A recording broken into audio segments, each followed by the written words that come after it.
Salut à tous et bienvenue dans les Chroniques de Vendetta. Aujourd'hui je vais vous présenter les livres Tons and Taverns de Log Battle Mats.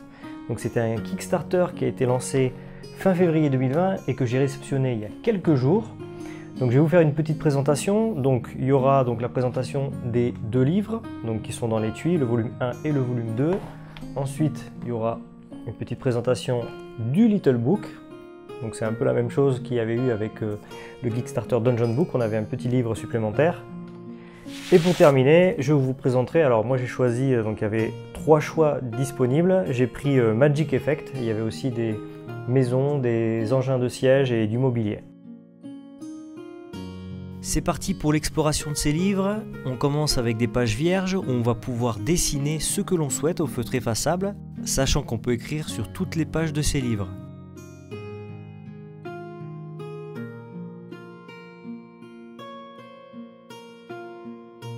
Ensuite, on a la partie principale d'un village avec son moulin, son auberge. Et d'ailleurs, après un bon repas à l'auberge, on trouve à l'extérieur l'endroit pour terminer sa digestion, les latrines. On continue sur la suite du village avec une série d'habitations.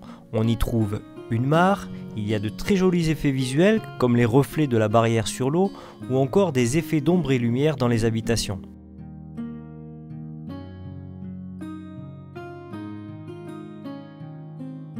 Une forteresse avec un bâtiment principal qui pourrait faire office de garnison. Des zones portuaires à utiliser par contre ici plutôt dans la longueur.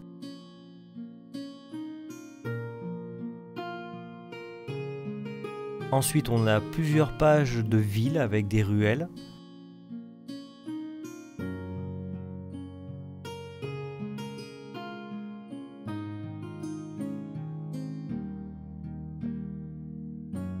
Puis une grande taverne avec zone repas, zone de spectacle et ce qui pourrait être les chambres.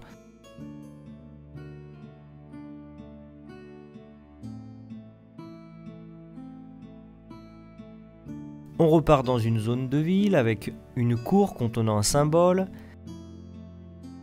Ensuite des jardins avec une statue et une grande fontaine avec 2 accès à des bâtiments. Un manoir ou un temple, par exemple, vous laissez libre cours à votre imagination. Une zone vierge de pavés, et ce qui pourrait être apparenté au bas-fond de la ville. On peut avoir toute une surface de pavés grâce à la combinaison des 2 livres. La place du marché avec les stands des marchands. Ce qui pourrait s'apparenter à un manoir. Ensuite, les sous-sols d'un château, d'une taverne ou bien d'autres choses avec un accès vers une caverne. Nous avons ici un restaurant avec une genre de salle d'opéra et moult pièces. Les égouts de la ville où on va trouver des murs effondrés qui donnent accès à des galeries dont le design est similaire au Dungeon Book. Donc vous verrez, je vais vous montrer, ça se goupille super bien. Ensuite, on a l'entrée d'un château avec sa cour. Un large pont de pierre et des douves. Un cimetière avec des pierres tombales, des mausolées et un accès aux cryptes. Et pour finir, une zone de ruines dans l'esprit de Mordheim ou Frostgrave mais sans la neige.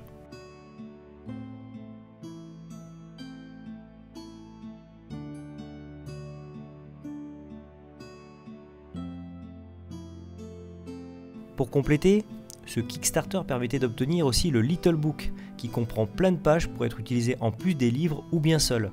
Zone vierge, chemin, bâtiments, bateaux, zone de ville et ruelles, pièces diverses, jardins, zone de pavés, pièces avec un balcon.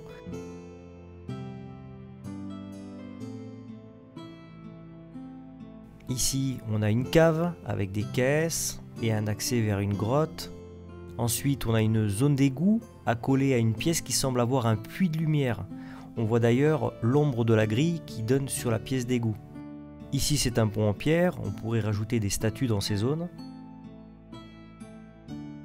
La crypte qui donne accès sur le tombeau d'un ancien chevalier.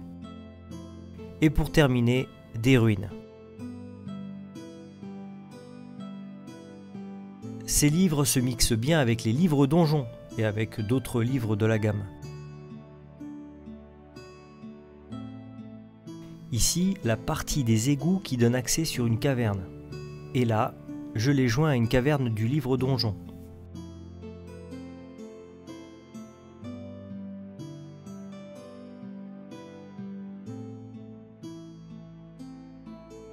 Ici, une partie du village avec une zone un peu en ruine du livre donjon.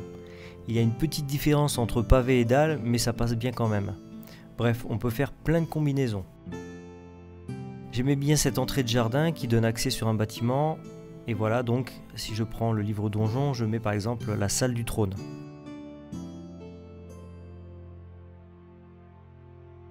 Je vous montre rapidement les stickers Magic Effect, enfin les autocollants réutilisables. Comme vous pouvez le voir, ça se colle et décolle sans problème.